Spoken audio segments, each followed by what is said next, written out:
Okay, friends, good morning to all of you. It has already 7 minutes since the time has. I think we may wait another 2 3 minutes and we can begin. Is it okay for you? Yes, sir. Okay. Yes, Doc. Okay.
Hello, sir. It is time already.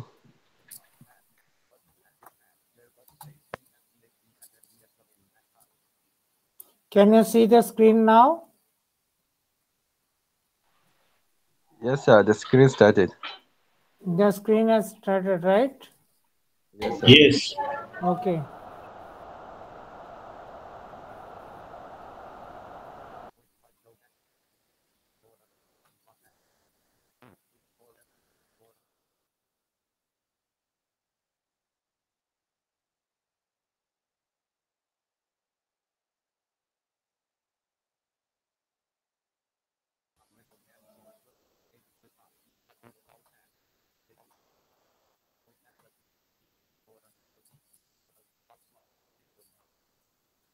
Just a second.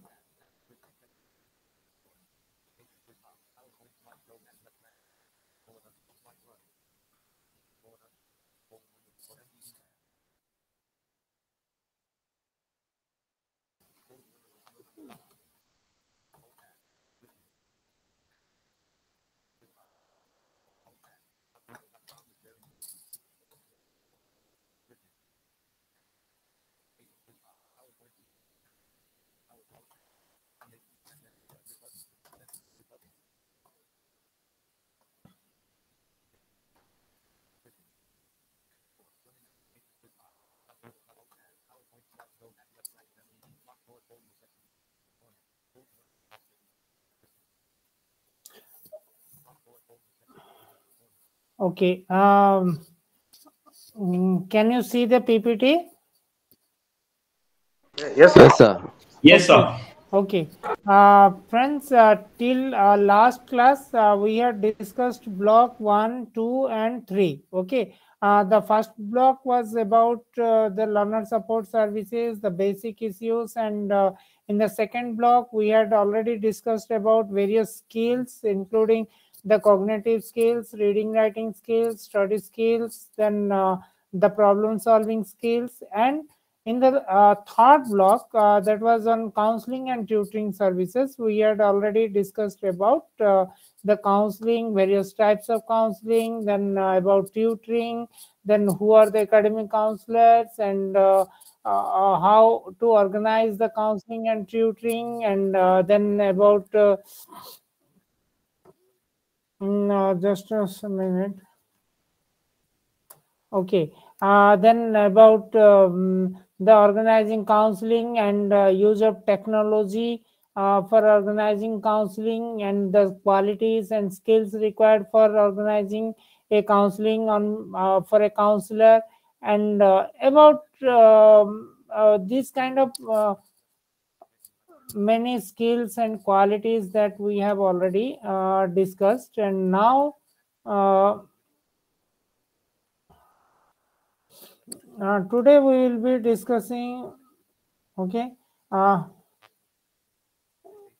Today we will be discussing about the block 4, that is on assessment of learners' performance. As I said in the beginning already, in the first block itself, that assessment and evaluation services are one of the important and significant support services that are being provided by any open and distance education institution, not only in by any open and distance education, but also by all educational institutions, because wherever we provide some educational programs that may be starting from the preschool or school and tertiary education, that may be skill based or theory based, or whatever educational programs we are providing from the education from the institutional point of view. Ultimately, whether the goals or the program objectives that have been set or that have been designed by the institutions and by the program coordinators, whether they have been achieved by the learners or not, how we can assume that, how we can reach at a conclusion that yes, definitely the objectives have been met by the students or not. That is through the assessment and evaluation of the performance of the learners. Then in open and distance education institutions, also some assessment and evaluation methods have been followed, that may be as same as the other educational institutions, maybe regular mode or virtual mode institutions which are following, or there may be some more assessment and evaluation support services that have been added to the assessment, and we can say that. Okay. These are the kind of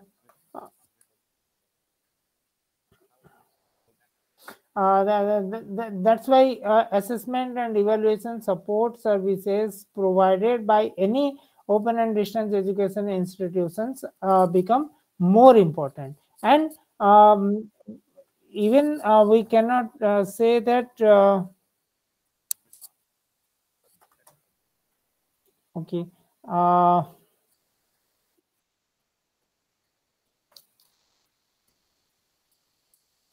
just a second.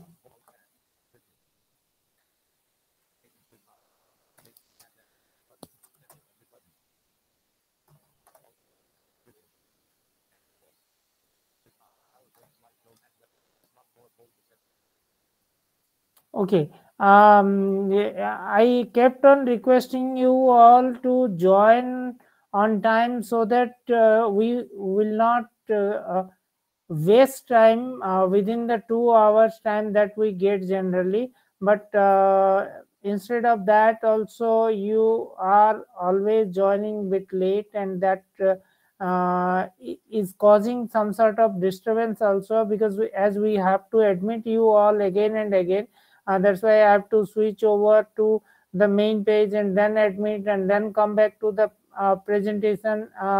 That's why actually the flow and even the conversation which is taking place gets affected also. That's why I request you all to join maybe within 10 minutes from the given time, so that at least we can start by 10 minutes late, and can finish up and can have more discussion and more interaction during the session. As I was discussing about the importance of assessment and evaluation support services, and that to be assessment and evaluation by the open and distance education system institutions has been done more rigorously, and for that the institutions need to develop particular setup that may be as far as the because in open and distance education the enrollment may be more, and for that the institutions may need to develop a special setup for assessment and evaluation related to the final assessment, the internal assessment, the continuous assessment, and even to some extent how the institutions can incorporate, or how the institutions can add the assessment and evaluations as a major support to the learners, so to keep their motivation level high, and to always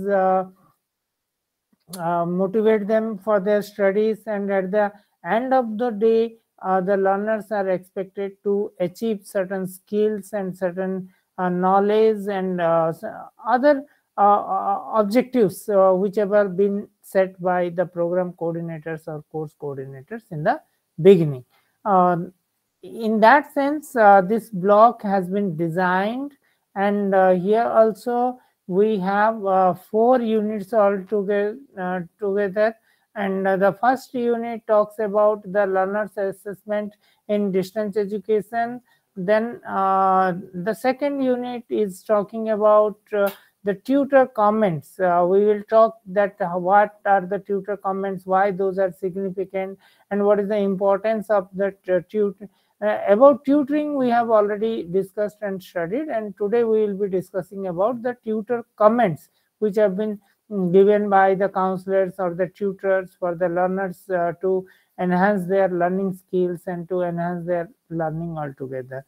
Then how tutoring is done through correspondence, that is the third unit, and supplemental interaction, because uh, uh, to to meet the problem of isolation, the problem of motivation, and to sustain the to enhance the learning of the students in open distance and online learning, the institutions uh, follow certain criteria that we may call as supplemental interaction also, because not only the formal and academic interaction, but also some sort of lateral supplemental communication related to their development of language skills, development of their reading writing skills, or development of their vocabulary skills, or if at all the learners are lagging behind with any of the aspects related to the study content or any other problems that they are facing, the counselors or the teachers or the tutors should have in touch with the learners, maybe by through letters, by emails, or by any other sources, time to time, so that the learners will be on track and will be kept in right perspective, and will be able to achieve the objectives, or the we can say that they will gain certain skills and develop certain knowledge also. These are the four units that have been kept inside this block. Okay. uh,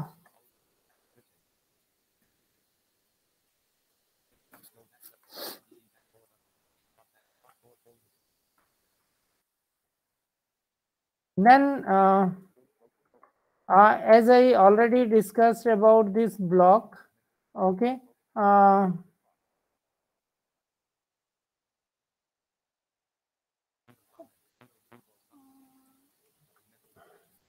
as I already discussed that what this block is all about, this will be talking about the assessment, various techniques, then tutor comments, then how the tutoring can be done through correspondence, and the supplemental interaction itself. Okay.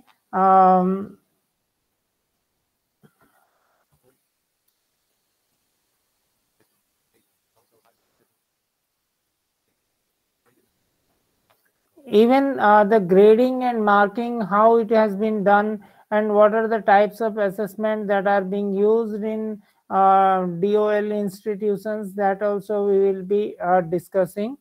Okay. And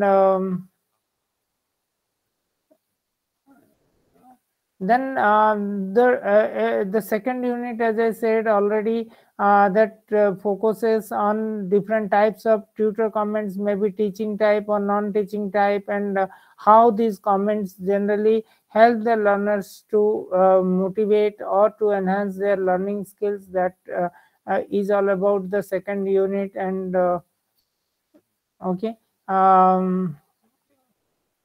Then the third unit is a kind of fallacies that is talking about the open and distance education, how it faces the obstacles, and how it is different from the face-to-face or regular mode of education, and what extra care or what extra support that as ODL institutions have to provide for their learners, for their betterment and for enhancing their learning, that has been discussed. And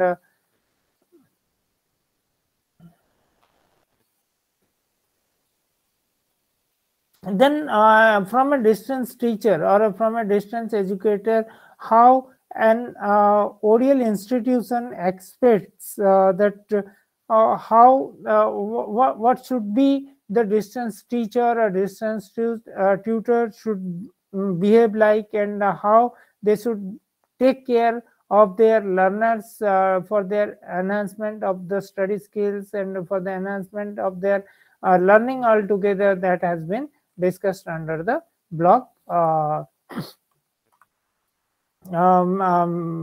unit 4 of this particular block. Then assessment and evaluation as such, because as we all know that the assessment and evaluation may be uh, looking like the synonyms, or maybe looking like the same words, but each word has its own connotation or has its own meaning itself, we can say. Okay.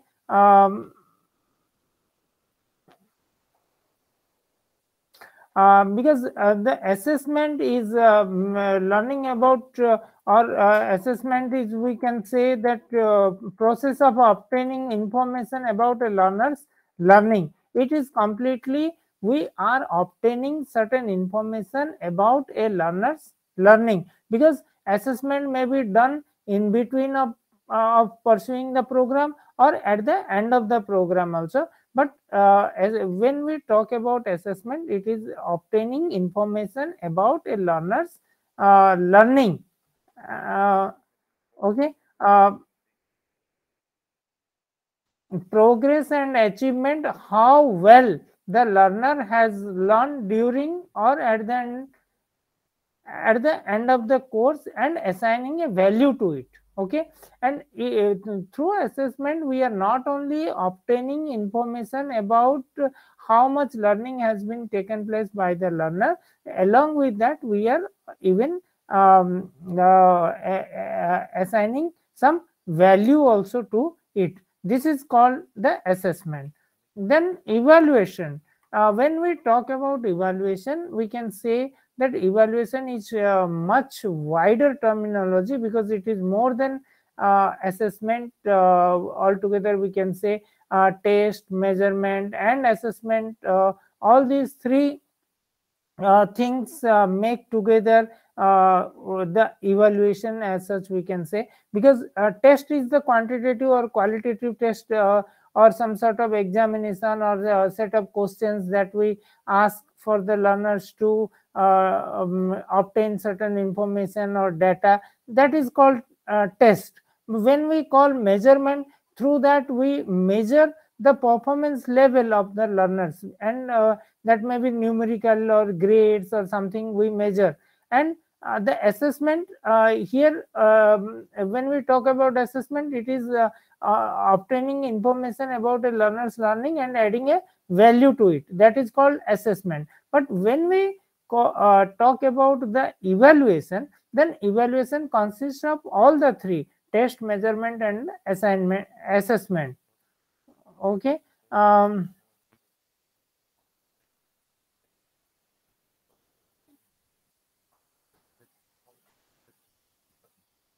Then a quantitative description, qualitative description and a value judgment, all the three are included, as I said, the test, measurement and assessment.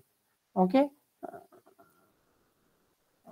Here we can say that how whether the student has done very good, excellent or satisfactory or unsatisfactory, or how he or she is performing, and what is the scorecard, what is the grade card. Altogether we can say that the first class, second class, distinction, all these things come under the evaluation altogether.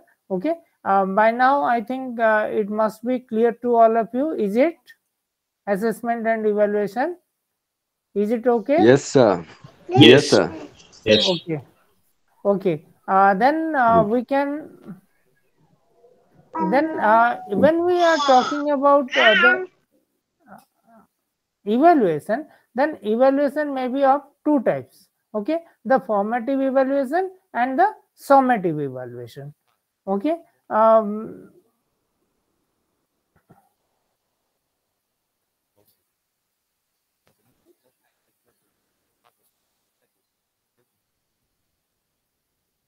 Then the first type of evaluation, that is formative evaluation. Here what happens is that it's a kind of evaluation that gives certain feedback to the learners about their learning, about their grasp over the content, about the learning of their skills, about their achievement while pursuing the program. And that is done through the self-assessment questions, check your progress questions, exercises, activities, then we can say some learning activities or assignments. All these things do consist of this formative evaluation, and this is the first kind of evaluation that we are talking also. Okay.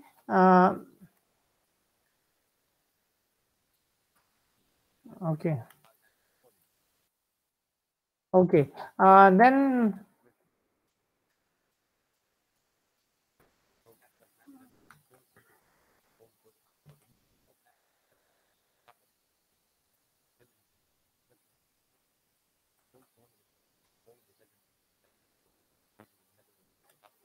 uh, here actually I think there is some mistake in the writing or in the present in the PPT. The first kind of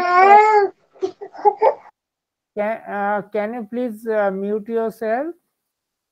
Okay, the second kind of evaluation, that is talking about the summative evaluation. The first one is formative and the second one is summative. Okay, the formative, as the terminology itself indicates, it is a kind of assessment that provides feedback for further improvement. And the second kind of evaluation that we are referring to is the summative evaluation, and that is a kind of summing up, or we can say that at the end of the course or at the end of the program, when we go for the final assessment for the learners, and we provide some value judgment and some numerical value or some grades or some marks for the performance, that is called the summative evaluation. Okay. um,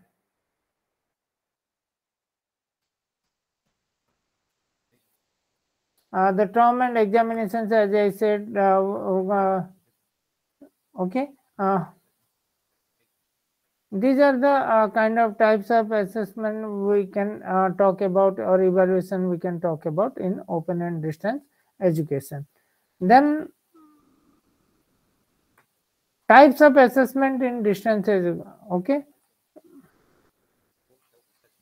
self-assessment. Okay, here exclusively you will not get this kind of self-assessment in any other educational institutions, in regular or other institutions, but in open and distance education institutions, in the course materials or self-learning materials, you will find the self-assessment. Okay.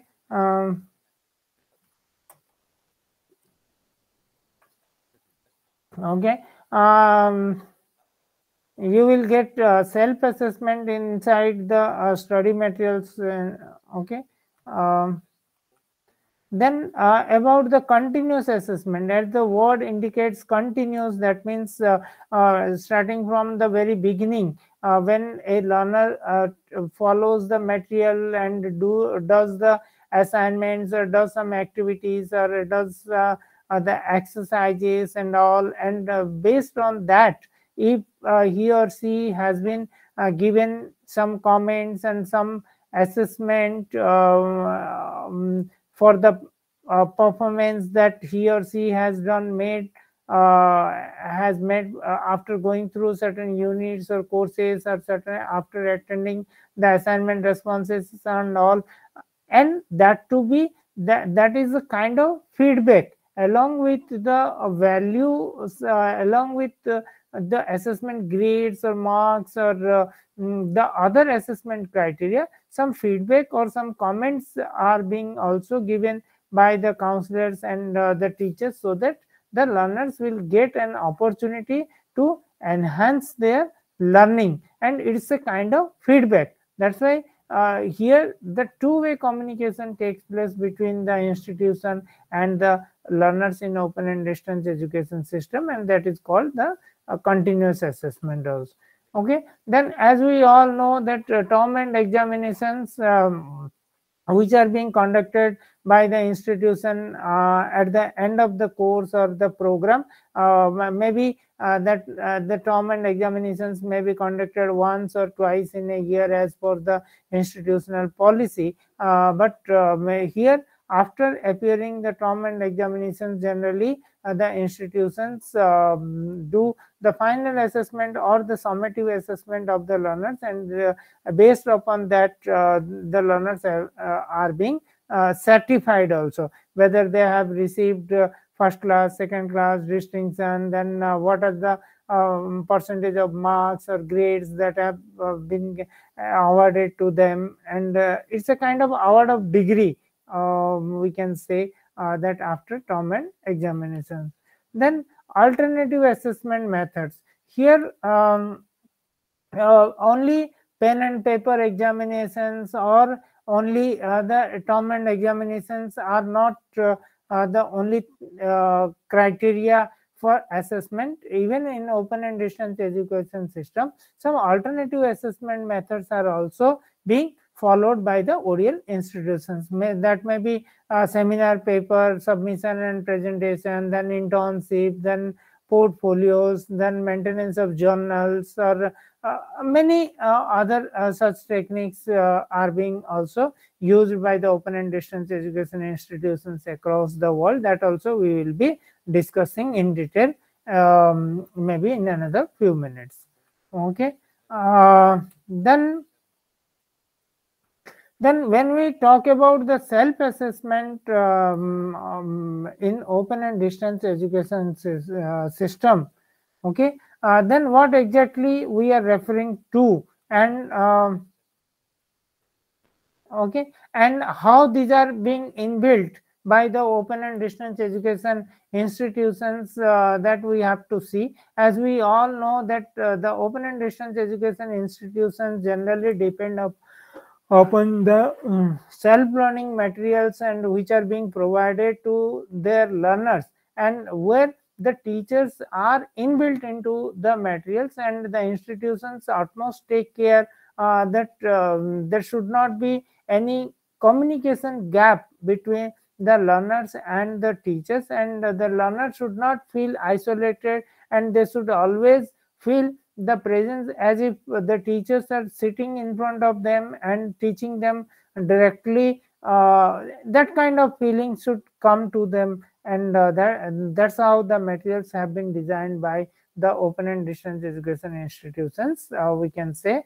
And as a part of that, the self-assessment questions are also included in the materials. If you have seen the IGNO materials which have been provided to all of you, then inside the units you must have seen that check your progress question 1, check your progress 2, or we can say that self-assessment questions 1, self-assessment questions 2. See, these are the kind of self-assessment activities that have been inbuilt in the materials, maybe after one section, or after discussing two important sections, or even sometimes after discussing any important points and headings in between of the course materials, the self-assessment questions are included. And at the end of the unit also, some model answers or possible answers for those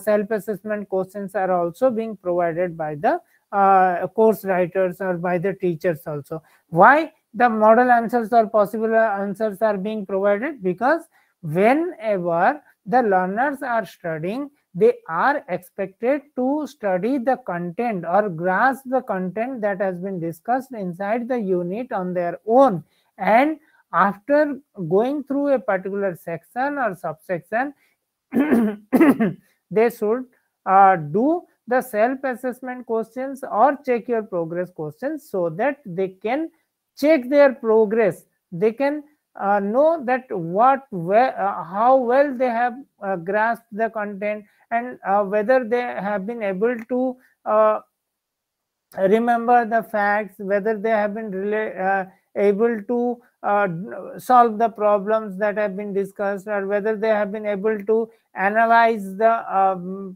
facts, or whether they have been able to, as far as the objectives of particular section or subsection are concerned, whether they have been able to achieve that or not, that they can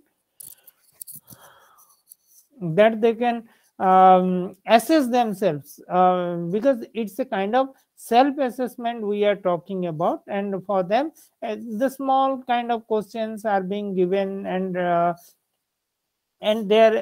learners are expected to do the questions on their own, and after completing the particular unit, they can match the answers or the responses that they have written with the ones those have been given at the end of the unit, so that they can compare their own answers, and they can learn better. If they are doing well, then they can acknowledge themselves, and it's a kind of self-confidence. And if they are lagging, or if their answers or responses are different from those of by given by the teachers or course writers at the end of the unit, then they can revisit the unit and read it again, so that they can learn better also. This is the kind of feedback, or for revising the text, or for revisiting the content again and again. This kind of self assessment has been inbuilt into the material. Then what these self assessment questions are comprised of? Okay, that may be coming to your mind. And if you have seen, then in IGNOU materials, under the self assessment questions or check your progress questions, some boxes and some space also has been provided, so that the learners can write their answers, if in the materials there itself. If you are studying the e-content or e-materials, then it is be different. But when the learners have been provided by the hard materials or the print materials, then in the booklets, you can see that while giving the check your progress questions, some space has also been provided by the institution then there. And under that space only, the learners can able to write their responses, and after completing the units, they can match their responses with the ones those have been given at the end of the unit also.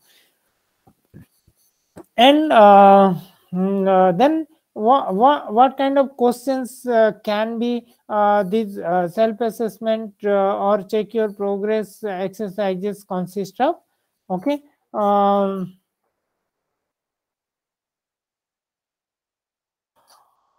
these may be true false kind of questions. Okay, just to recapitulate whether they have read the material in a proper way or not. For that, we can ask them about true and false. Then a kind of matching exercises we can provide, match A with match B, some facts, some dates, and some names, or some those events, and whatever as a teacher we can think about. Then we can provide the matching also. Okay, then fill in the blanks we can provide. And if you can give the half sentence, and the other half sentence has to be filled by the student or by the learner, so that we can know that how well that particular learner has learned or not. Okay,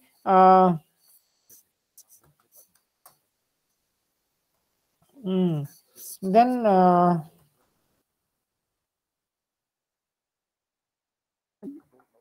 multiple choice questions also we can provide. You can give a question, and you can give multiple choices or similar kind of choices, and out of those, one choice should be correct, so that the learners can match that one, or they can learn the things in a better way, or they can also know about different kind of options along with the right one that they have that they get during doing the particular exercise also.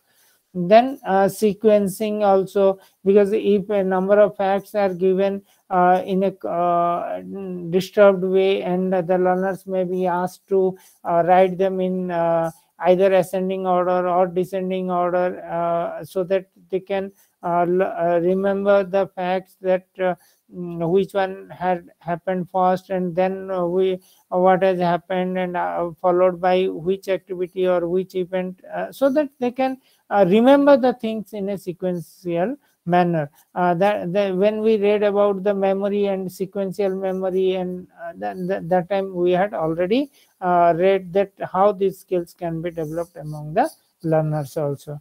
Then very short answer type questions are also being provided, maybe in one sentence or two sentences, or 2 to 3 sentences answers also can be sought by the learners while doing the self-assessment questions or check your questions also. I think is this clear up to now? Yes. Yes, Doc. I have a Yes, sir. question. Okay. I have a Very question. clear. Okay. Then I have a question. we had I have a already. question. Pardon? I have a question. Yeah, go on. Yeah, get back to the self-assessment questions. Okay. Yes. Can you repeat your question? I want you to get back to the previous slide. Okay, just give me a second. I will admit one student and then I will come. Okay.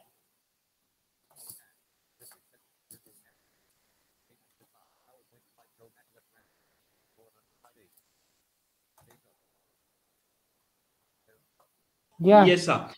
So my question is, when we are preparing summative assessment, we should include all these which you have mentioned, types of questions. See, it depends. If your summative assessment means you are talking about the final assessment, right? And um, if your summative assessment is objective based or short answer based, then definitely these questions may be included. But if you would like to assess them for a particular skill or for their a kind of reflection on a particular objective that you have set as a teacher, okay, and if you want them to have some analytical power or some I, and some ability to reflect upon certain tasks or to solve certain problems, then you may give them the essay type answers and long answer type questions, okay. But if your summative assessment and if your institution is following the objective kind of thing, then definitely you can give all these kind of questions in the summative assessment also. Is this clear? Yes, it is. Okay. Then should we move Excuse, ahead? sir. Yeah. Excuse, sir. Yeah. Sir, can we categorize assignment under these self assessment questions? Assignments. Yes, sir. See, assignments are a bit different from that of self-assessment, okay, because the terminology itself, as you have seen, one we call, just I will admit, okay, okay.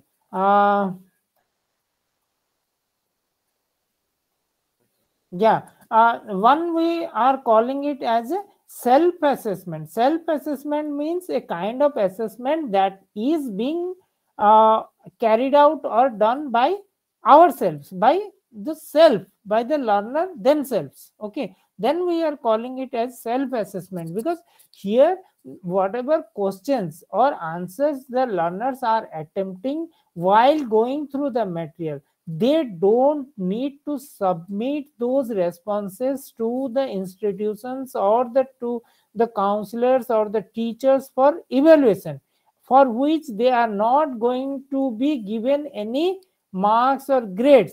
Only the self assessment questions are provided to motivate the learners, to keep them on the track of their learning, or to grasp the content as much as they can do while going through the content, okay.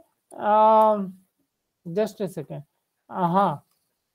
And it's a part of teaching learning process, we can say. And as I already said, that the model answers or possible answers for these self-assessment questions are being provided by the institutions at the end of the unit, okay, so that they can match them, um, they can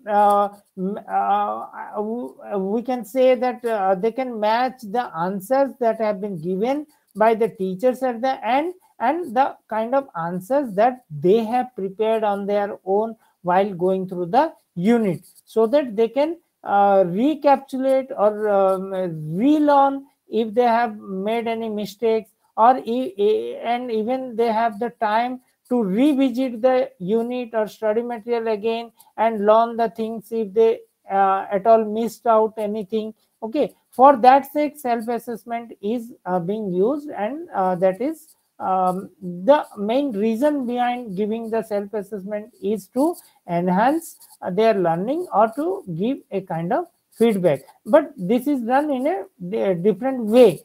And when we are talking about the assignments, okay, then assignments are a part of continuous assessment. And yes, definitely continuous assessment, when we are talking, that means after taking admission or after getting enrolled in any of the programs, after going through certain study materials or certain activities, certain practicals and all, the institutions or the course coordinators or the program coordinators must have set some uh, uh, activities, exercises in the course, in the program, so that the learners should gain certain skills, maybe certain skills, knowledge, and we can say that some even attitudinal changes also we can expect from the learners. But how they can do, and whether they have done it or not, how the teachers of the institutions can know about that? For that, they set some assessment and evaluation techniques, and out of those evaluation and assessment techniques or the criteria, the assignments may be one of them. Okay, and the assignments are a even the part of summative assessment also, we can say. Okay, and because when we submit the assignments, when the learners submit their assignments, the assignments are evaluated, and they have been awarded either marks or grades for the assignment responses that the learners prepare and submit to the institutions or for the teachers. And those assignments may constitute 25 to 30% weightage also. If your total course, for example, learner support services, this course is of 6 credits, and here you have to submit assignment as well as you have to appear the term and theory examination also. Then your term and examination or theory examination, the final examination will be of 75% weightage, and your assignment will be of 25% weightage. But whereas under self-assessment questions, those are not graded, those are not of any marks, those are only for your feedback or only for enhancing your learning. But assignments are are a part of even summative assessment, or that those are included for your final grades or final marking also. But here is something to tell you, is that the assignments are also helping the learners to enhance their learning. Or why those have been used? Those have been used as an internal assessment, we can say. Or why we are calling them as continuous, a part of continuous assessment? Because after going through a particular course or particular block, maybe in 3 months or 6 months, if we are providing them any assignments or ask them to prepare their responses and submit, so that the responses are being evaluated by the counselors or by the teachers, and based upon that, they provide, not only provide the grades, but also the teachers or the counselors justify those grades, that why particular learner has received A, or why particular learner has received B, or why a particular learner has received 95 marks, or why a particular learner has received 70 marks.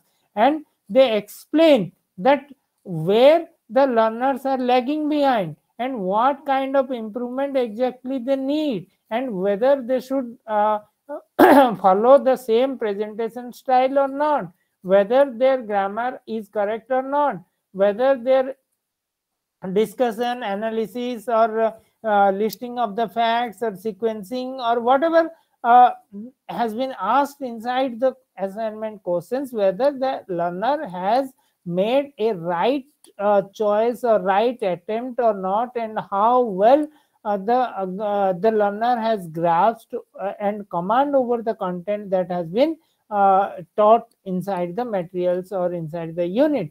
That they will test, and accordingly they will give suggestions or they will give comments also for the learners that dear learner, though your presentation skill is very good, but you need to improve further, and you need to add this in your response that you have written on assessment and evaluation.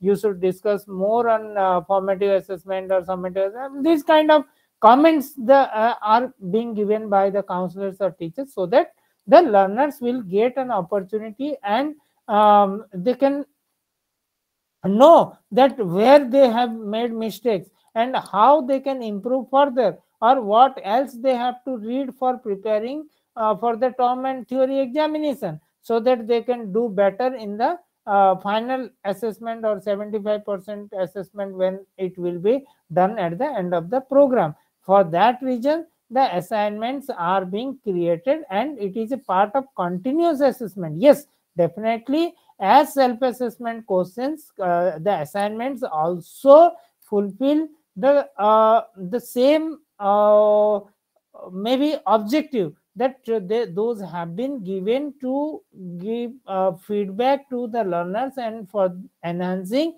their learning. But here the assignments may be a part of summative assessment, and those are also being graded.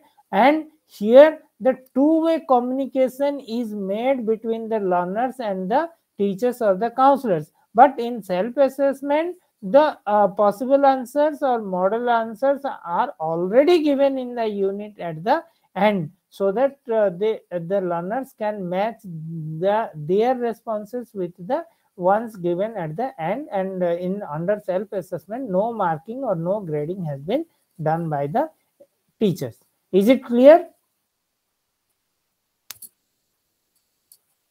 Very clear. Okay. Okay.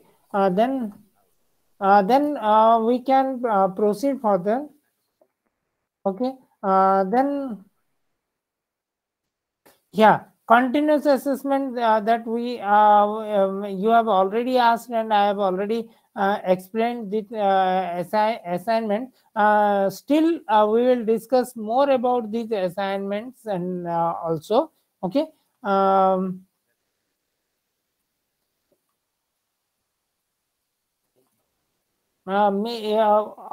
Yes, as I have already said that assignments are also means of assessment. Here I mean to say that these are a part of summative assessment and a formative assessment also, because as a part of summative assessment, these carry some weightage, and as a part of formative assessment, these carry these are being used for providing feedback to the learners, or these work as a means of two-way communication between the teacher and the learners. Okay. Okay.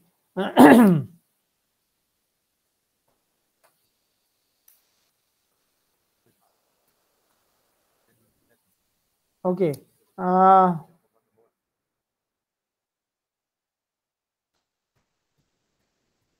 As I already said, that the assignments consist of one or more than one questions which the learners complete, and they send to the tutors or the counselors for grading or marking. Okay, after going through the blocks and units, and after doing the study on their own, they go through the assignment questions and prepare the responses, not only by using the course materials, but also if they would like to refer any extra materials or any extra readings, then also they can use those materials, and they can prepare their assignment responses for the questions that have been given under the assignments, and then they have to send it either soft copy or the hard copy as per the institution's requirement to the counselors or the teachers, and where they evaluate and they give certain grade, and then they return it back to the learner so that they can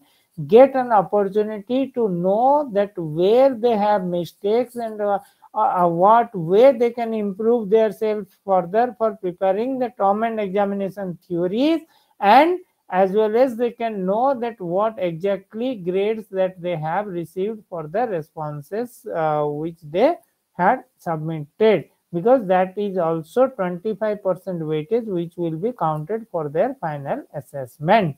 Okay. And what is the purpose of providing assignments? Okay. um,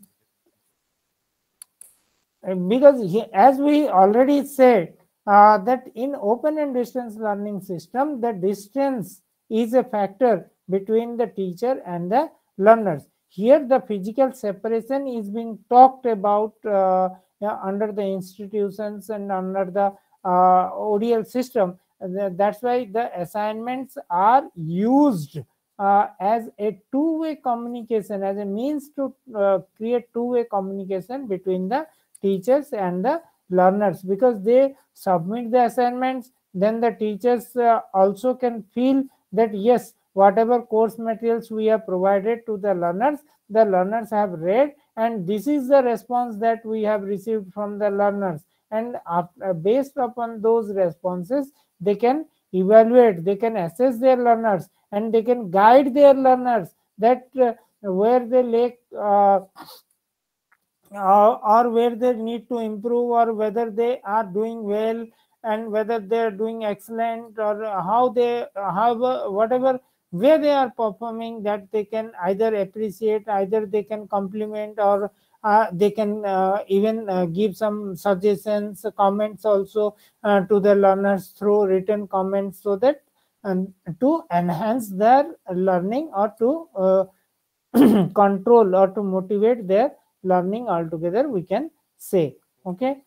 Then it is to reduce isolation also, because in regular mode of education, generally the learners always see their teachers in front of them and talking to them, and so giving them suggestions, or whenever they want, they can visit the teachers and seek their guidance, that whether they how well they are doing, or what else they have to read more, and where they are lagging and all.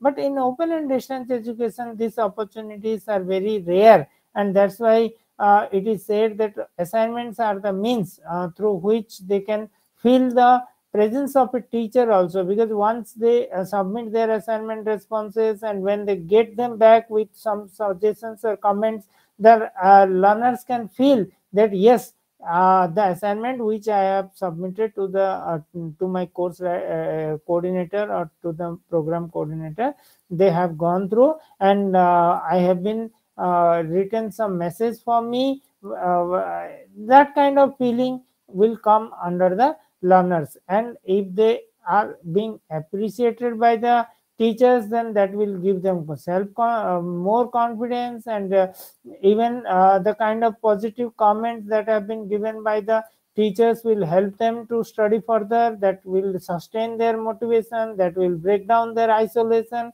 and we can say that in this way they can be motivated towards their studies. Okay.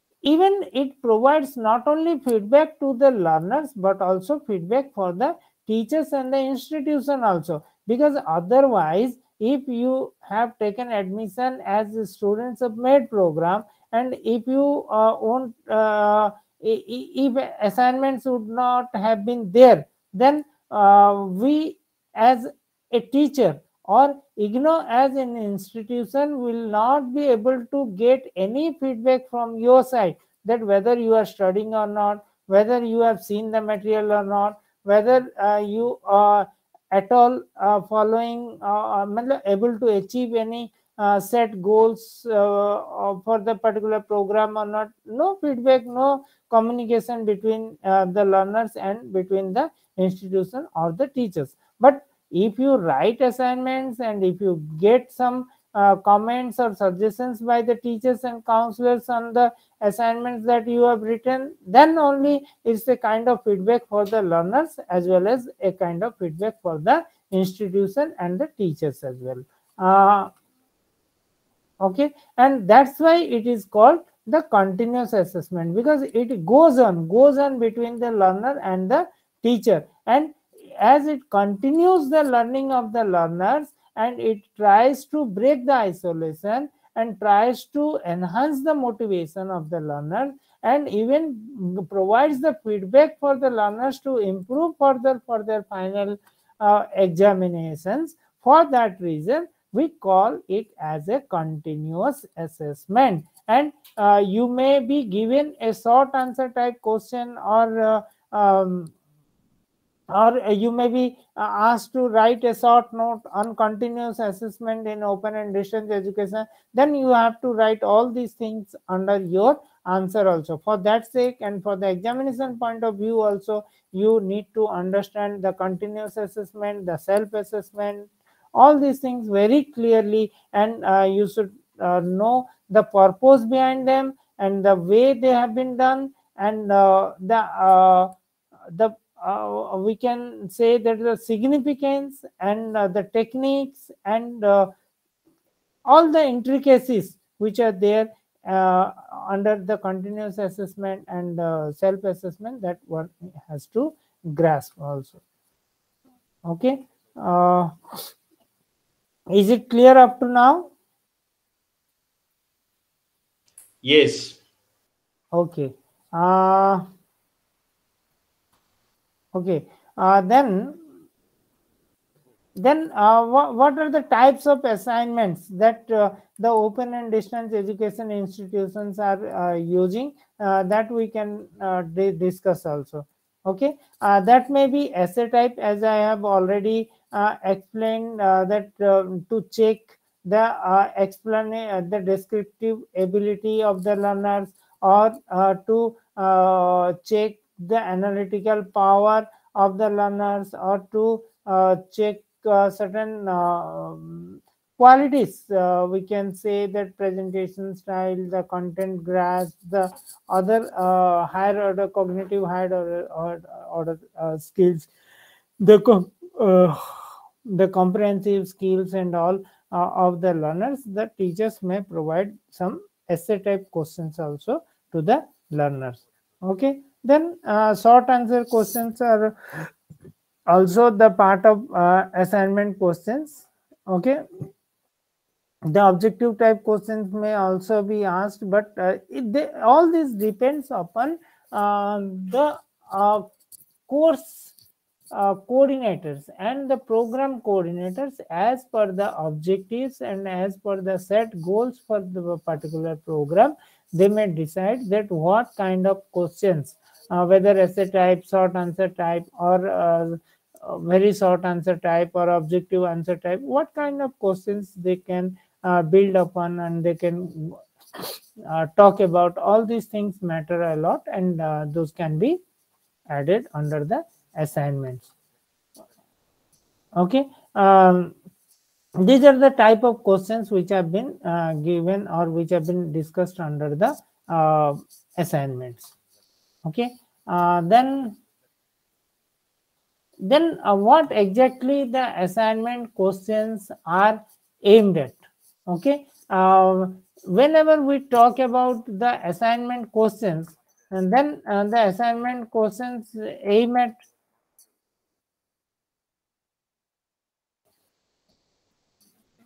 as I said, analysis, synthesis, and evaluation. These are the higher order cognitive skills for for testing those kind of skills. Generally, long and short answer type questions are designed by the course writers and by the institution. And objective type questions generally provide feedback to the learners more effectively, that we can say. Okay, and these are the questions which generally provide feedback to the learners, we can say. Okay, Okay, when we talk about the communication between in distance education, that means the learners are situated in a different area, the institution is situated in a different area, the teachers and the course coordinators may be in the headquarter or somewhere else. Then how the communication can take place among the learners and the institution here, because as a teacher, the teacher should know about his or her learners, and the learners also should know the teacher and feel the presence of their teacher. Otherwise, what will happen is that a kind of isolation on the part of the teacher and on the part of the learners also will be there, because they may think that because only self study without the teacher's intervention or without anybody's help may also be boring for the learners. And on the similar lines, we can say that for the teacher also, if no learners are there, no students are there, only if the teacher has to write the materials and put them inside the material and post them, then that is of no use, because the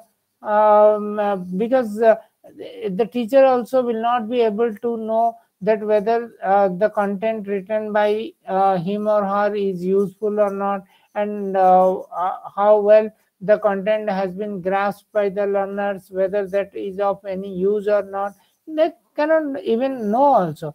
And the institutions also will not get any kind of if they will not get any feedback by the teachers and the learners, the institutions also will not able to grow. For that reason, the communication in distance education is much important for that sake. Okay, the two-way communication when we are talking about is that the learners should also come prepared for the counseling. They should put their queries and they should raise their doubts after going through the material, and the teachers or the counselors should be in a position to get their queries and doubts cleared, and they should provide the comments or suggestions on the assignment responses that have been written by the learners. And if the learners get stuck in between while pursuing any or while studying any unit or any activity or any exercise of the particular course, then the institution should be able to provide them particular tutoring or academic counseling or subject based counseling. And if they at all need any administrative or personal counseling, then also the institution should also provide them the kind of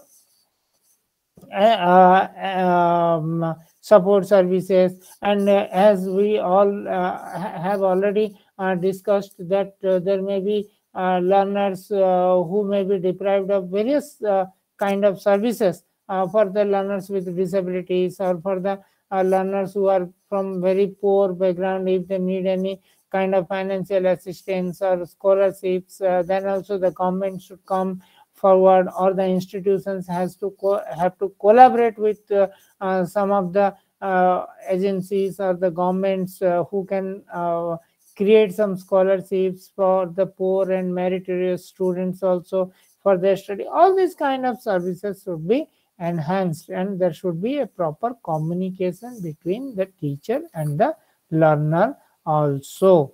Okay, here the two-way communication matters a lot. Okay, when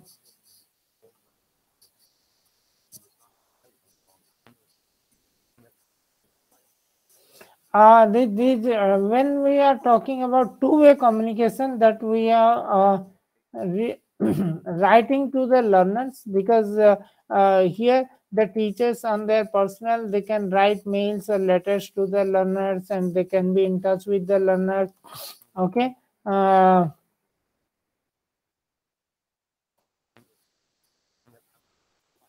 face-to-face counseling if required, and if possible, then writing through a computer, or some telephone calls also can be made. Or if the teachers and the learners are comfortable, they can be in touch with one another, and they can get their queries cleared over telephone and over emails also. And if possible, maybe once or twice in a year for 5 days or 10 days, the learners and the teachers can meet either on the campus, or in the study center or regional center, wherever possible, for the face-to-face kind of counseling and all. These all places, or these are the methods where the two-way communication takes place between the learners and the institutions. Okay.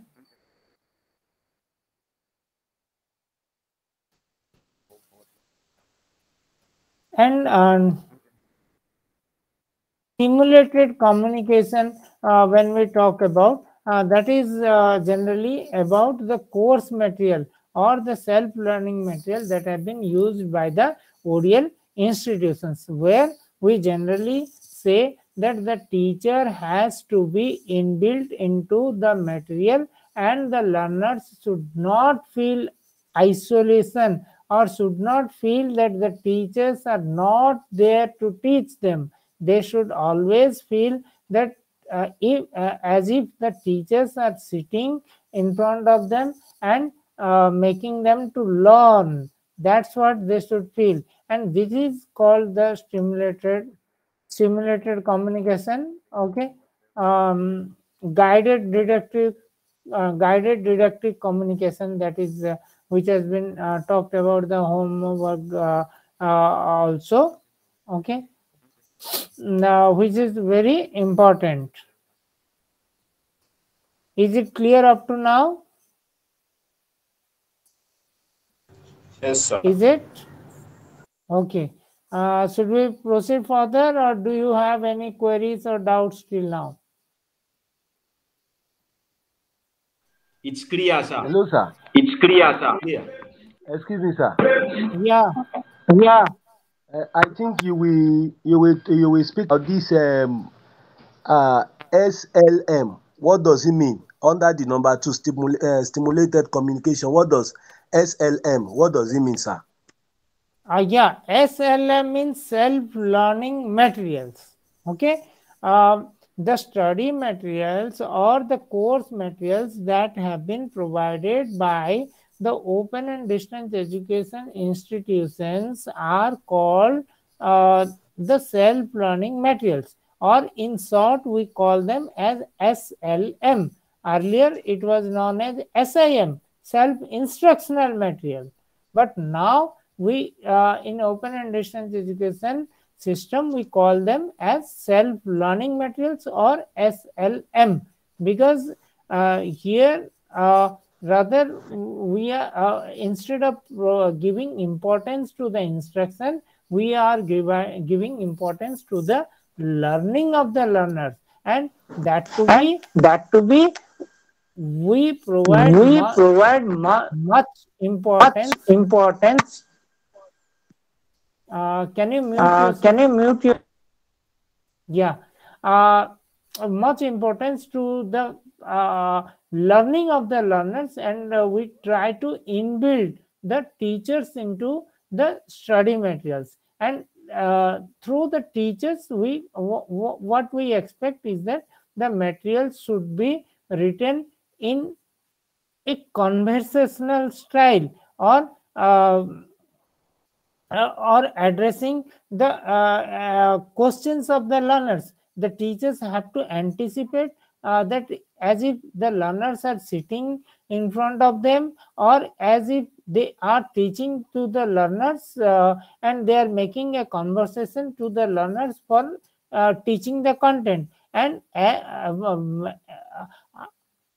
on those lines, okay, the teachers have to prepare the content also, maybe by addressing the learners, or we can say that, dear learners, you have read about this in the first unit. In the second, in this particular unit, we are going to study ABC, for example, whatever it may be. Okay, and as if the teacher is also feeling that the learners are sitting in front of him, and the learners will also feel the same, that the teacher is teaching or is talking to them, and sitting next to them and talking to them through the material that they are reading. That kind of dialogue or that kind of didactic communication is called simulated communication, or the way you have asked, that SLM means the self-learning materials. Is it clear? Yes, sir. Okay. Then should we proceed further? Yes, sir. We are good to go. Yes, we can proceed. Okay. Okay. Then okay. Then assignments.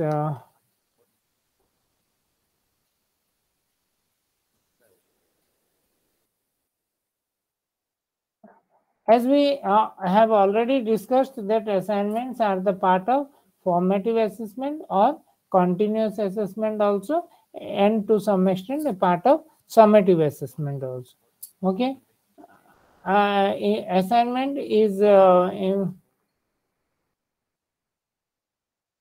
important device for two-way communication that we have already talked and discussed about. Okay. Then learning tasks. Okay, whatever tasks have been listed by the course writers or by the teachers, by the course coordinators, that can be given through assignments to the learners, so that the teachers can assess the learners, that whether they have the learners have been able to learn the particular tasks or not. Okay. Tools. Okay. Assignments can be called as a tool. Okay, in open and distance education, because this is the medium. Assignments are the medium or the tools through which the teachers also get an opportunity to give the suggestions or the comments upon the learner's performance, which has been done during pursuing the program, and to provide comments or suggestions so as to improve their learning. Okay. Then types of assignments. Types of assignments, when we talk about, okay,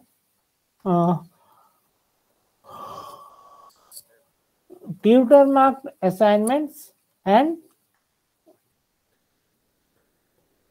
computer marked assignments. Okay, TMA. Try to remember.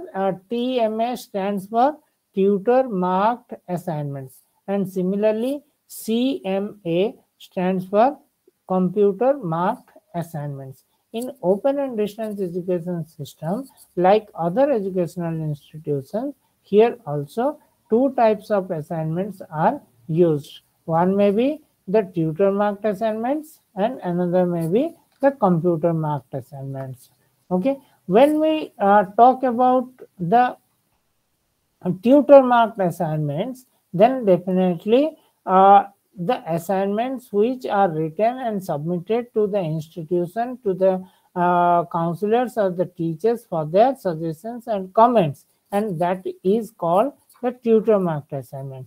But when the assignments are evaluated by the computer, and accordingly some marks or grades have been given to the learners, or as a part of assessment, and that has to be included in the final grade sheet and mark sheet, those kind of things are called the computer mark assignments. Is it clear up to now?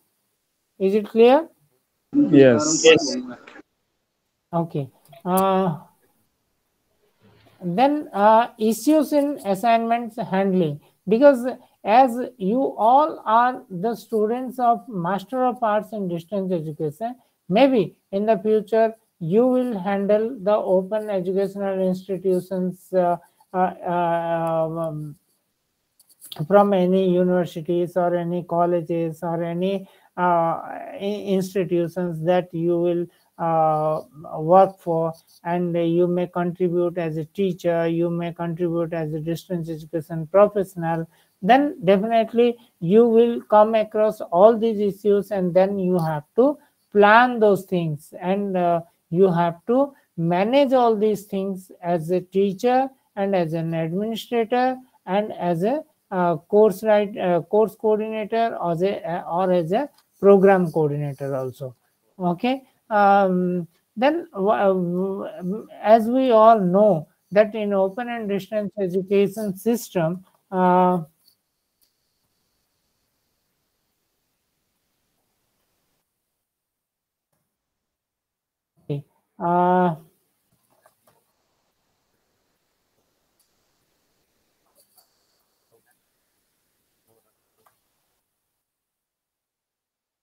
it has already 1 hour and 30 minutes, and till now you are joining the class. I hope this is not a good practice, and if at all you are joining, please try to adhere the timing for the classes, because it is only going to benefit you only, because maybe it won't be possible for us to repeat the things again and again, and today we have discussed many important aspects about the assessment, evaluation, assignment, self-assessments, uh, all these things that you may miss also. For that sake, we request you all to join on time, so that we will get enough time for the discussion during these 2 hours, and we can make the judicious use of the time also. And it is also very disturbing in between to get admitted you, and then coming back to the presentation, and picking the right perspective which on which the discussion is going on. Okay. Then issues in assignment handling, this is one of the important aspects, as I said, that in distance education institutions, as professionals and as administrators, you may come across in the near future also. Okay. That has to be taken care of, because in open and distance education the enrollment may be a few thousands or few lakhs, and if we keep on adding the different programs and different courses, for example, at IGNO we have an enrollment more than 35 lakhs. Okay. 3.5 million, more than 3.5 million, or near about 4 million students that we have on our roll. Then can you think that for maintaining the assignments of 4 million students for the semester or for the year, how much difficult it would be? But as an institution, you have to plan all these things, that how you can maintain the data, and how you can orient or induct your teachers and counselors to provide the valuable comments to the learners, so that to motivate their learning. Okay. Because record keeping, as I said, in the first and foremost important thing for these many members, and even updating their grade cards, and even monitoring the assignments by providing them appropriate counseling and tutoring services by the institutions. All these things become much challenging, but you have to plan, or you have to make such facilities at the institutional end, by creating maybe softwares or various portals and all, to keep the data, or to record the data, and that to be in an error-free manner. Okay. Then number of assignments. For example, if I am a teacher and whether I am capable of evaluating thousands of assignments or hundreds of assignments or only for 20 assignments or 50 assignments, the number of assignments a teacher or a counselor can handle, that has also to be decided, or that has also to be taken care of by the institution. Because if I'm an individual, if I will be given 200 assignments to evaluate and return back to the learners maybe in 2 days, then per day 100 assignments, is it possible to do on one person, on the part of one person? No, it won't be possible. If at all anybody sees those assignments by giving 5 minutes or 10 minutes,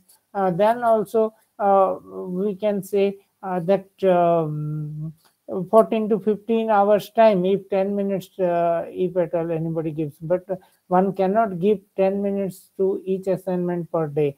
Okay. And ideal time that we say for evaluating any assignment submitted by the student is to 30 minutes or 40 minutes, because the teacher has also to read the assignment and judge it, assess it, and write some meaningful comments, and to help the learner to improve his or her learning further. All these things need time. Okay. For that also, how many assignments a counselor has to or evaluate, or a tutor has to evaluate, all these things become very problematic, and from the institutional point of view also we have to think. Otherwise the quality of work will deteriorate, and the kind of comments the teacher may provide free, if he or she would have been given enough time, may not be possible to provide those comments or those suggestions in a limited way, or if at all he or she is asked to evaluate huge quantity of assignments in a limited period of time. Then turnaround time also. Sometimes the teachers or the counselors also, because of workload and because of other reasons, they are not able to evaluate the assignment responses and return back to the learners on time. And it is also a kind of failure on the part of institution that we, as distance education professionals, we have to take care of. Because when the learners prepare their assignment responses and submit to the institutions for evaluation, if they don't get feedback on time, then also they may demotivate themselves from their studies. They may think that no, I have not received any suggestions or any comments, I have worked so hard for my assignment, but no evaluation has been done on my assignments, whether those assignments have reached to the institution or not, or or for example that the term and examinations may be coming in the next month, and till then if a particular learner has not received any response from the teachers, then also there is no chance to get feedback for further improvement or for preparing for the term and examinations. All these things come, and that may cause in the demotivation or isolation of the learners also. For that sake, the learners and the counselors or the teachers also should fix a particular time for turnaround, or for providing the feedback to the assignment responses that they receive from the learners. And that's why the number of assignments also to be allotted for a particular teacher or the counselors also matter a lot, because doing huge number of assignments at a time may increase the turnaround time also for the teachers. If that's why the workload of the teachers and the counselors has also to be discussed and pre-decided by the institution. Okay. These are the important points. Those have to be taken care of while discussing the assignments as such. Okay. Then term and examinations as such, we can say that how term and examinations are at the course end of the course activities, or after going through a particular program, the term and examinations are conducted by the institutions. For example, at IGNO, generally we conduct examinations twice in a year, in the month of June and December, as per the institutional policy, and a kind of flexibility is being given to the learners, that after completion the minimum required time period, the learners may appear either June or December as per their availability and as per their convenience to for the term and examinations also. But these are conducted at the end of the course or program for final assessment or final evaluation point of view. Okay. Then as I said in the beginning, that the alternative. Yes. I have a question on the end Examinations. end of examination. Yeah, term and examination. Yeah, you have mentioned of two examination either in June or in December. Yeah. Okay, assuming that you have written the exams in June, what will you be doing from July to December? Will you just be staying idle, or maybe there will be other counseling sessions? Or are these exams written by the same as we are going to write in June and then again in December, or just once? Thank you. Okay. See, for example, if you have taken in postgraduate diploma in distance education, if that is of 1 year duration program, okay, and I'm giving you only one example, that if you have taken admission in January 2023 session in PGDDE, that means you will be eligible to appear in the term and examination after completion of 1 year or towards the end of your first year. That means January 2023, if you have taken admission, then only in December 2023 you can appear the term and examinations for the first time. Okay. And as per the policy of IGNO, we expect the learners to submit all the assignments beforehand, before going or before filling for the examination form for appearing in the term and examination. And as I said, that if you have taken admission in January 2023, the first eligibility for you to appear the term and examination will be December 2023. For example, if you have any important work at your family, or if you are suffering from any medical problems or physical problems, or any financial problems or anything else, maybe if you have not studied well, or if you would like to give more time for your studies, then if you miss your examinations in December 2023, again IGNO conducts the examinations in June 2024. Then you can appear the examinations. If you miss June 2024, then again December 2024 the IGNO conducts the same examinations. Then you may appear for the December 2024. Similarly, here what I am saying is that the maximum time frame or time duration that has been given for you to complete the program may be 2 years. Okay, if the diploma is 1 year duration, then the maximum duration may be given to you as 2 years time duration to complete the program.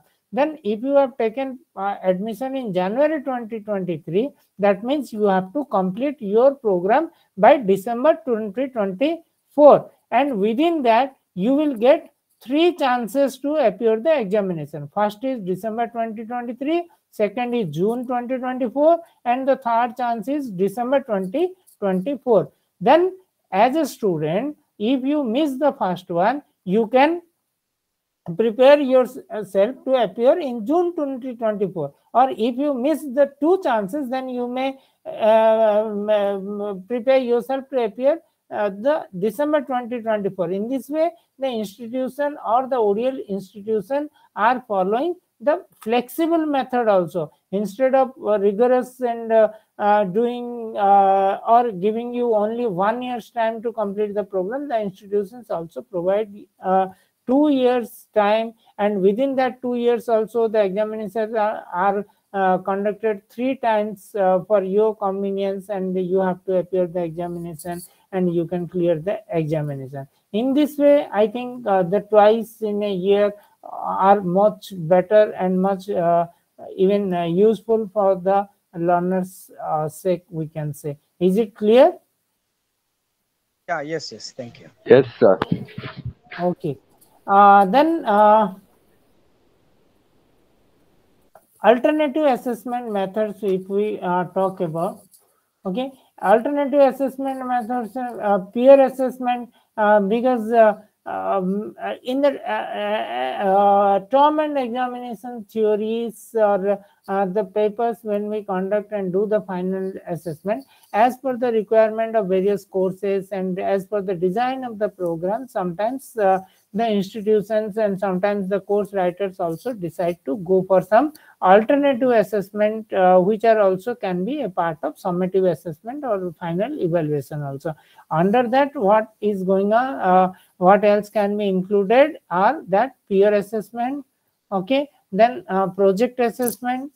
Peer assessment means a kind of discussion group, or your peer, if you are 80 students in this particular class, then you may be each one of you may be given a chance to assess one another, and you may be asked to assess one of your friends and submit the marks, and that marks may be that marks may be taken as a part of the assessment, which may be discussed by the teacher, and some formula may be there that how that particular marks can be counted or calculated for the student. These can be these are also are being used by the institution, that your peer also can be a part of the final assessment method. Okay, then project assessment, that instead of writing the term and theory and assignments, you may be given a project work also to submit, on which you have to prepare a project proposal, and that you have to get approval by the institution and by the project coordinator, and then based upon the approval of the project, you may need to visit some of the institutions, or you may need to conduct a small research study and write your project and submit that for final evaluation. That project work will be evaluated by some external evaluators set by the institution, and you may be awarded a grade for that particular project. That is also possible, and that is also a part of assessment also. Okay, then portfolio assessment also nowadays has been becoming more popular also, because the course coordinators are providing some portfolios, and they are asking their learners also to do that. For example, under 518 you must have been given portfolios, is it right? Under 518, are you doing any portfolio? Communication technology course? Yes? Are you there? Yes. Are you there? Yes, sir. Yes, sir. Yes, sir. We have been giving. You are giving, right, portfolio? Yes, sir. Yeah, that is a part of alternative assessment method also. Okay. Then oral examination, that after writing a particular project and submitting it, you may be given an opportunity to there may be some assessment as viva voce. For example, you may be called upon, and based upon your project work, you may be asked certain questions, and that also may be a part of your final assessment. Okay. And seminar, presentation, paper submission, internship, the institution may ask you to do certain internship with in collaboration with some other organization, and that organization will assess you and give you some experience certificate, and there you may be assessed, and those grades may be communicated to the host institution for your final assessment. All these things are also a part of our assessment procedure, and these are called the alternative assessment methods, which are becoming more popular nowadays by the ODL institutions, because ultimately all the institutions aim at developing certain knowledge and skills and enhance your learning skills. Then when we talk about the project assessment, okay, why that particular project are being used to develop skills for independent inquiry. Okay. Time and project management skills also can be improved through the project. Project owner, personal ownership over learning. Okay, over learning, and faster scientific and creative problem solving skills also can be you can be developed among the learners. That's why the project assessment method or the project assessments are also being used by the ODL institutions. Okay. Then portfolio assessment. Portfolio, why are becoming more popular, and through portfolio, what exactly uh, see, it measures the student's ability over a period of time, because if you are studying or going through a particular course, and if that is of 6 months duration or 1 year duration, that then within that time period, what is the kind of ability that you have to either do a particular task or complete the task, or go grasp the content and present yourself and learn the skills that have been given, imparted through the course material, that can be checked. Okay. And it is a criteria oriented, and the criteria is known to the student, because in the portfolio all the criteria is being explained beforehand to the student, that if you complete these many tasks, and if this will be your performance, then and how even the assessment methods and the assessment procedures and everything are given in the portfolio or the manual booklets which have been given to the students beforehand. Okay. Even throughout the course, throughout the program, the support and guidance also is being provided by the course coordinators, that how to go about a portfolio, how to prepare it, how to submit it. All these things are being provided, but only the student has to do it, and based upon that only the student will be assessed. Okay. And even by doing portfolio, the students also will get an opportunity to assess themselves also, because as we have already talked about the self-assessment, similarly the portfolio also helps the learners to do a kind of self-assessment. Okay. It captures different facets of learning also, because when while doing the portfolio, the learners can check themselves, and they can realize that how the learning has been taking place, and where they are lagging, and how well they can do if they follow a particular method or particular procedure. All these things they can grasp and they can learn also. Okay, the portfolio helps the learners to be creative and independent also. Okay, in this way the portfolio is very important, and that is very useful also. Then components of marking. If we talk about the components of marking, okay,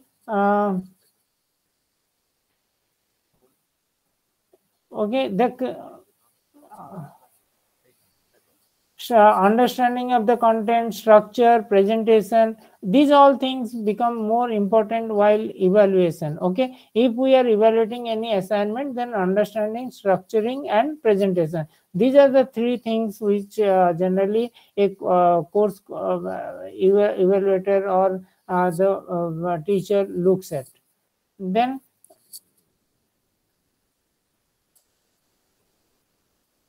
actually accordingly the evaluation process is being done, and the final assessment is carried out. Okay, then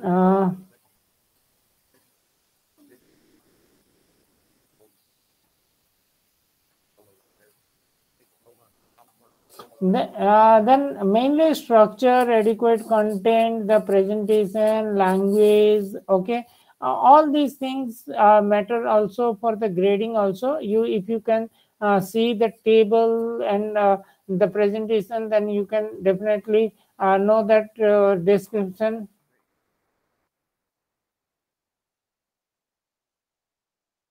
Okay, these are the criteria or the components for the grading, we can say. Okay,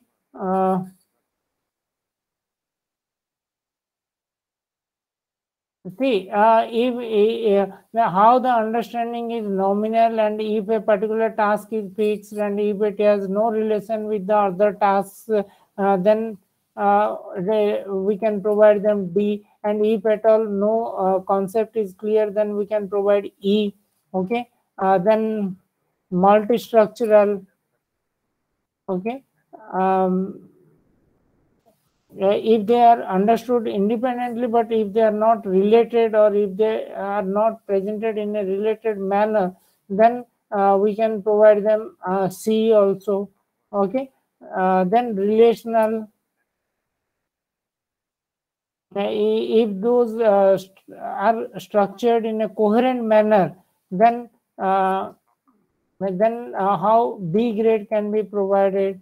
Okay, extended abstract. And how, if any higher level of abstraction is there, A, and or overall we can say that excellent. Okay, then the value judgment that we use at IGNOU is that excellent for A, and very good for B, and good for C, and satisfactory for D, and not satisfactory or unsatisfactory for E. These are the components for grading that also are being followed by the ODL institutions. Okay. Yeah, this is the grading pattern at IGNOU as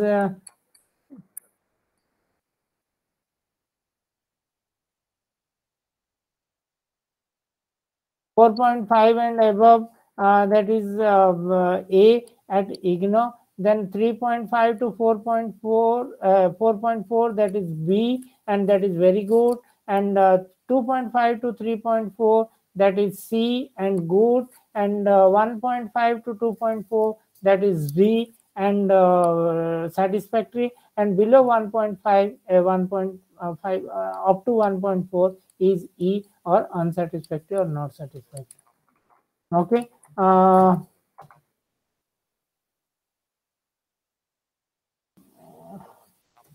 Okay, qualitative that I have already discussed, that how the 5-point grade scale has been used at IGNOU, and this is the table you can see, and you can know all these note also these grade points, and the numerical values also. Okay, then I think the time is already up. We can continue further on tutor comments next class. Now we will be discussing about the importance of tutoring and tutoring comments altogether. Okay.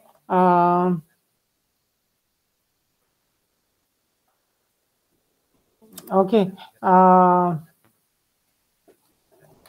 Is it okay? Yes, it's okay. Okay. Then how do you find today's class? Was it useful? Very useful, sir. Yes, Very interesting, sir. Okay. Yes, sir. Very I nice, have sir. a question, sir. I have a question, sir. Yeah. I would like to know what type of question type are we going to be giving in our final assessment? Will it be computer question, computer marked question, or the teacher marked questions?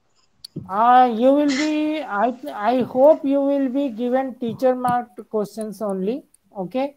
You may be asked to write short answer type questions, medium answer type questions, and long answer type questions. Okay. And as you will be communicated by the institution, maybe in due course of time, that what will be the pattern and how you can appear. But I hope you will be given the short answer and long answer. Okay, sir. Excuse, sir. Yeah. Again, in regard to that questions, Pardon? sir, what I'm querying now is that what is the passing mark for this our course, for each and every course? Can you repeat it again? I say for each and every course we are offering now, what is the passing mark? What is the passing mark? Yes, sir. See, in the grade point, it is a C grade, and 50% will be the passing marks. Okay, sir. Okay. Yes, sir.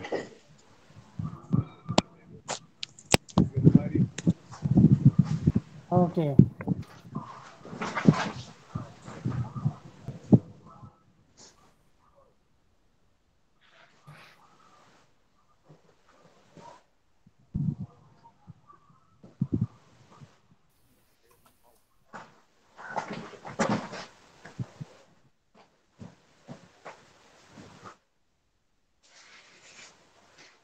Yeah. Anything else?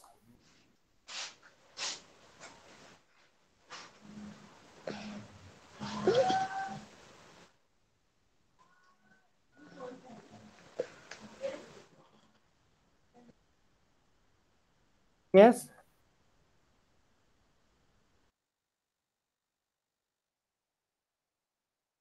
Anything?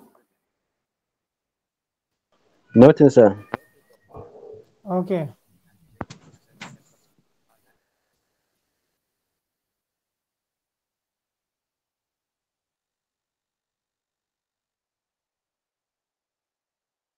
Okay, then can we? Another thing I would like to announce today is that on 30th, on 1/3, on 13th of this month, we will be having the counseling for this course again. That day we will continue this, and that day you were supposed to have MDE 411, Growth and Philosophy of Distance Education, but instead of that class, we will be continuing this class on 13th, that is 1/3 th of this month, and on 20th, when the counseling for this course is supposed to be held on 20th 20th of this month. On that day, MDE 411 counseling will be there, and Dr. Aliasgar will be with you on 20th, but on 13th of this month again we will be having MDE 413. Alright, sir. Okay, is it okay? Yes, sir. Okay. Noted, sir. Yeah, noted. On 13th Monday we will be meeting again. Okay. Thank you. Yes, sir. Okay. Till then, bye bye. Thank you, sir. Thank Bye. you. God bless you. Thank you. We appreciate it. Bye. Thank you. We appreciate it. Thank you very Thank much, you. sir. Yeah.